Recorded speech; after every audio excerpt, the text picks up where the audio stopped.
नमस्कार दोस्तों, स्वागत है आप सभी का हमारे यूट्यूब चैनल पे। अगर आप भी इस बार यूपी टेट और सी टेट में अच्छा स्कोर करना चाहते हैं तो यह क्लास आपके लिए बहुत ज़्यादा महत्वपूर्ण होने वाली है। तो वीडियो को बिल्कुल भी स्किप मत कीजिएगा, क्योंकि एक भी पॉइंट मिस हुआ तो एग्ज़ाम में नुकसान हो सकता है। अगर आप पहली बार हमारे चैनल पे आए हो तो चैनल को सब्सक्राइब कीजिए।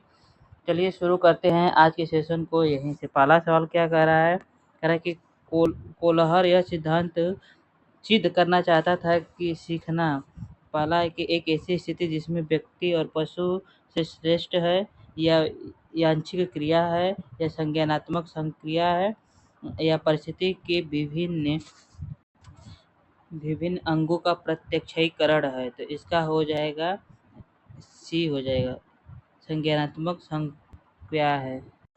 चलिए अगले सवाल की तरफ चलते हैं। अगला सवाल क्या कह रहा है? अगला सवाल कह रहा है कि किसी भी नई भाषा को सीखने के लिए कहाँ से प्रारंभ किया जाना चाहिए? पहला है कि अक्षरों एवं शब्दों के मध्य सहचार्य से, या वाक्य के निर्माण से, शब्दों के निर्माण से, या इनमें से कोई नहीं। तो इसका हो जाएगा अक्षरों एवं शब्दों के मध्य सहचार्य से। पहला ऑप्शन सही हो जाएगा। चलिए अगले सवाल की तरफ चलते हैं। अगला सवाल क्या कह रहा है? अगला कह रहा है कि समावेशी कक्षा में किस प्रकार का के छात्रों को शामिल होता है और होते हैं? तो इसमें केवल विशिष्ट छात्र होते हैं, केवल सामान्य और विशेष छात्र होते हैं, केवल सामान्य छात्र शामिल होते हैं, या बहुभाषी और प्रतिभाशाली छात्र होते हैं। तो तीसरा हो जाएगा सामान्य एवं विशिष्ट छात्र शामिल होते हैं। केवल निगेटिव शब्द है, जहाँ पे केवल आएगा उसको पहले ही काट देंगे, केवल निगेटिव शब्द है। तो अगले सवाल की तरफ चलते हैं। अगला सवाल क्या कर रहा है? अगला सवाल कर रहा है कि अधोलिखित में गणित से संबंधित अधिगम अक्षमताओं में को कौन से पद से परिभाषित करता है? निरसता संबंधित दोषी, पठन दोष, या गणना दोष, या इनमें से कोई नहीं। तो इसका हो जाएगा गणना दोष। चलिए अगले सवाल की तरफ चलते हैं। अगला सवाल क्या कर रहा है? अगला सवाल कर रहा है कि समावेशीकरण की सफलता के लिए आवश्यक है क्षमता निर्माण का अभाव, अभिभावकों की भागीदारी का न होना, अलगाव, या संवेदनशीलता। तो इसका हो जाएगा अलगाव।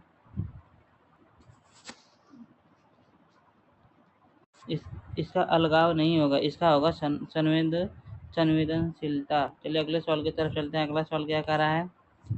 अगला सवाल कर रहा है कि निम्न में से कौन सा वेग का तत्व नहीं है? व्यवहारात्मक, दैहिक, या संज्ञानात्मक, या संवेदी। तो इसका हो जाएगा संवेदी नहीं है। चलिए अगले सवाल की तरफ चलते हैं। अगला सवाल कह रहा है अगला सवाल कह रहा है कि संज्ञानात्मक क्षेत्र का सही क्रम है ज्ञान, अनुभव, अवबोध, विश्लेषण, संश्लेषण एवं मूल्यांकन, या मूल्यांकन है, अनुप्रयोग है, विश्लेषण है, संश्लेषण है, अवबोध और ज्ञान है। मूल्यांकन, संश्लेषण, विश्लेषण, या अनुप्रयोग, अवबोध, ज्ञान है। तो ज्ञान, अवबोध, अनुप्रयोग, विश्लेषण, संश्लेषण और मूल्यांकन। तो इसका हो जाएगा ज्ञान, अवबोध, अनुप्रयोग, विश्लेषण, संश्लेषण, मूल्यांकन। मूल्यांकन लास्ट में होता है। चलिए अगले सवाल की तरफ चलते हैं। अगला सवाल कह रहा है कि निम्न में से कौन से अच्छे शिक्षण की विशेषता नहीं है? स्वेच्छाचारी, या जनतांत्रिक, भूतिपूर्ण, या वांछित सूचना देने वाला। तो इसका हो जाएगा पहला जगह से स्वेच्छाचारी नहीं है। चलिए अगले सवाल की तरफ चलते हैं। अगला सवाल क्या कर रहा है? अभिप्रेरणा का प्रत्यक्ष सिद्धांत किसके द्वारा प्रतिपादित किया गया? ब्रूम द्वारा, मोसले द्वारा, हर्ज़बर्ग द्वारा, या स्निकर द्वारा। तो पहला हो जाएगा बूम द्वारा प्रस्तुत किया गया था। चलिए अगले सवाल की तरफ चलते हैं। अग्रिम व्यवस्थापक प्रतिमान किस परिवार से संबंधित है? वैश्विक परिवार, या सामाजिक अंतःक्रिया, सूचना प्रक्रियाकरण, या व्यवहारिक परिमार्जन। तो इसका हो जाएगा सूचना प्रक्रियाकरण। चलिए अगले सवाल की तरफ चलते हैं। अगला सवाल कर रहा है कि कौशलों के हस्तांतरण के लिए कौन सी कौन सा उपयोगी है? कौशल अंतरण एक गति है न कि उद्देश्य है, या एक रैखिक अधिक्रम है, या शाखीय अभिक्रम है, या तैयारी और अर्जन है। तो इसका हो जाएगा पहला ही हो जाएगा। क्या हो जाएगा? कौशल अंतरण एक गति है न कि एक उद्देश्य है। चलिए अगले सवाल की तरफ चलते हैं। अगला सवाल कर रहा है कि निम्न में से कौन सा शिक्षण का सूत्र नहीं है? सरल से कठिन की ओर, अनिश्चित से निश्चित की ओर, दृश्य से अदृश्य की ओर, और निगमन से आगमन की ओर। तो इसका हो जाएगा चौथा हो जाएगा, निगमन से आगमन की तरफ। फिर अगले सवाल की तरफ चलते हैं। अगला अगला सवाल कर रहा है कि सूक्ष्म शिक्षण चक्र का प्रथम पद होता है प्रतिपुष्टि, शिक्षण, योजना बनाना या प्रस्तावना। तो इसका हो जाएगा योजना बनाना होता है। चलिए अगले सवाल की तरफ चलते हैं। अगला सवाल कराएंगे, निम्न में से कौन सा अवबोध स्तर के शिक्षण में शामिल किया गया है? पृथक्करण, अनुप्रयोग, तुलना, अन्वेषण। तो इसका हो जाएगा अन्वेषण हो जाएगा। चलिए अगले सवाल की तरफ चलते हैं। अगला सवाल क्या कर रहा है, एक छात्र पढ़ रहा है, उसका नाम लेकर किसी ने बुलाया। निम्न में से किस संवेदना द्वारा वह छात्र अपनी अनुक्रिया प्रकट किया? दृष्टि संवेदना, स्पर्श या ध्वनि संवेदना, या प्रत्यक्षण संवेदना। तो इसका हो जाएगा ध्वनि संवेदना के द्वारा। चलिए अगले सवाल की तरफ चलते हैं।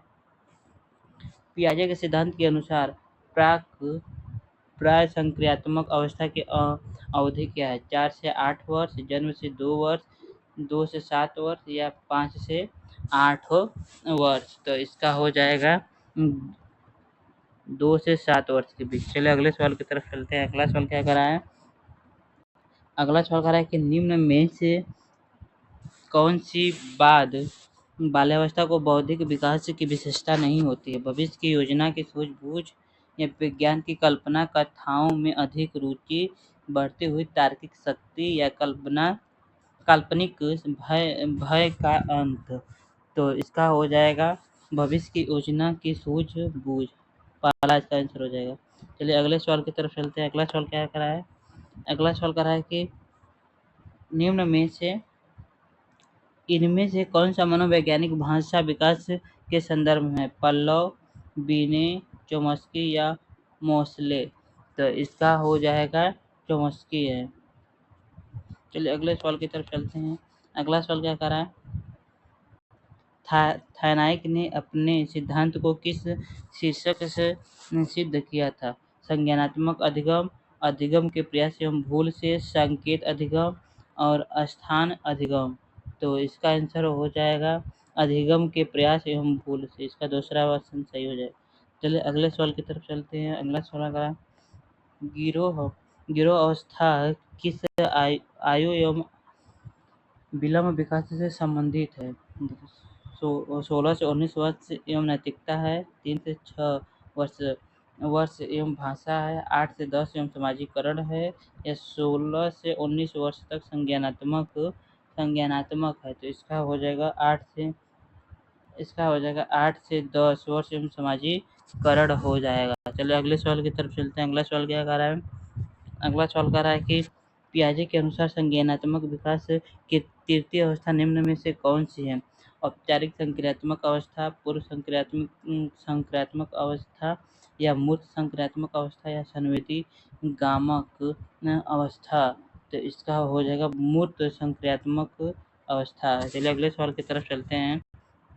अगला सवाल कर रहा है कि निम्न में से अधिगम में योगदान देने वाले मनोवैज्ञानिक कारकों में से कौन से शामिल नहीं हैं? तो देखिए, अधिगम की इच्छा, प्रेरणा, रुचि, विषय वस्तु का स्वरूप। तो इसका हो जाएगा चौथा विषय वस्तु का स्वरूप। चलिए अगले सवाल की तरफ चलते हैं। अगला सवाल क्या कर रहा है? अगला सवाल कर रहा है कि निम्न में से सामाजिक मूल्य कौन सा है?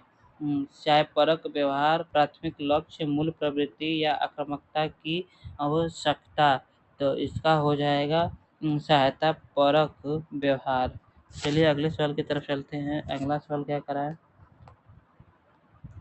अगला सवाल कह रहा है कि पक्ष अन्वेषण तथा साधन लक्ष्य विश्लेषण निम्न में से किसके उदाहरण है? स्वशोध या एल्गोरिथम, मानसिक वृत्ति या प्रक्रियात्मक स्थिरता। तो इसका हो जाएगा स्वतः शोध। चलिए अगले सवाल की तरफ चलते हैं। अगला सवाल क्या कह रहा है? सीखने के वक्र अभ्यास द्वारा सीखने की मात्रा, सीखने गति और प्रगति की सीमा को ग्राफ में प्रदर्शित करता है। यह किसने कहा था? स्निकर ने, राश ने, एबिंगहॉस ने या एम एल बिग्गी द्वारा। तो इसका हो जाएगा एबिंगहॉस द्वारा हुआ था। चलिए अगले सवाल की तरफ चलते हैं। अगला सवाल क्या कर रहा है? निम्न में से कौन सा थानाई अधिगम के प्राथमिक नियमों में शामिल नहीं है? सहचारात्मक स्थानांतरण का सिद्धांत, अधिगम का अभ्यास का नियम, प्रभाव का नियम तथा तत्परता का नियम। तो इसका हो जाएगा सहचारात्मक स्थानांतरण का नियम नहीं है। चलिए अगले सवाल की तरफ चलते हैं। अगला सवाल क्या कर रहा है? अगला सवाल कर रहा है कि अनुकूलित अनुक्रिया सिद्धांत की किसके अनुकूलन पर बल देता है? तर्क पे देता है, व्यवहार पे देता है, चिंतन पे देता है या अभिप्रेरणा पे बल देता है? तो किस पे बल देता है? तो इसका हो जाएगा व्यवहार पे ज़्यादा बल देता है। चलिए अगले सवाल की तरफ चलते हैं। अगला सवाल क्या कर रहे हैं? क्रिया प्रस्तुत अनुबंधन का दूसरा नाम क्या है? समीपस्थ अनुबंधन, नैमित्तिक अनुबंधन, प्राचीन अनुबंधन या चिन्ह अनुबंधन। तो इसका हो जाएगा 2 नैमित्तिक अनुबंधन है। चलिए अगले सवाल की तरफ चलते हैं। अगला सवाल क्या कह रहा है? और ये आज का लास्ट क्वेश्चन है। चलिए अगले सवाल की तरफ चलते हैं। निम्न में से कौन से अधिगम की एक विशेषता नहीं है? अधिगम का अवलोकन तथा प्रत्यक्ष रूप से किया जाता है। अधिगम व्यवहार में अपेक्षाकृत अस्थायी परिवर्तन या अधिगम प्राणी की अभिवृत्ति है। अधिगम एक लक्ष्योन्मुखी प्रक्रिया है। तो इसका हो जाएगा अधिगम का अवलोकन प्रत्यक्ष रूप से किया जा सकता है। चलिए आज के लिए इतना ही। फिर मिलते हैं एक नई वीडियो के साथ। यदि आपको क्लास अच्छी लगे तो लाइक करें, शेयर करें तथा कमेंट करें। धन्यवाद।